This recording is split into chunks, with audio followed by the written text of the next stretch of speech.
create a new and very special experience for our audiences. And first of all, it was truly an incredible undertaking.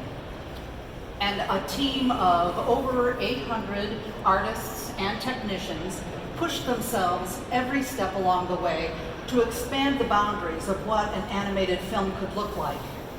They were inspired by the story they were telling, and filmmakers took a leap of faith.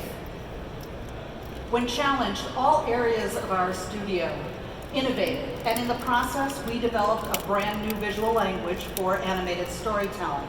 So our risk truly paid off. And I'll start from the beginning. The idea came about when two of the film's producers, Amy Pascal and Avi Arad, who had already made many successful Spider-Man movies, wanted to explore making a big animated Spider-Man movie. Eventually, experienced producer Christina Steinberg, who had worked extensively in animation, was added to the mix.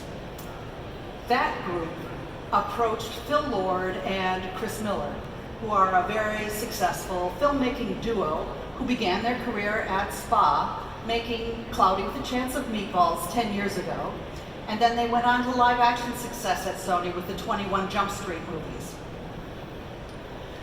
Chris and Phil weren't originally interested in making this movie because they didn't know how they could expand on the Spider-Man canon, but they agreed to think about it. And they came back with this proposal. They would take it on, but only if they could tell the story of a new Spider-Man, Miles Morales. Miles was introduced to the comics in 2011, and he's been a fan favorite ever since. He's half African American and half Puerto Rican, and he's a boy. So he brings youth and diversity to the character that we've never seen before on the big screen.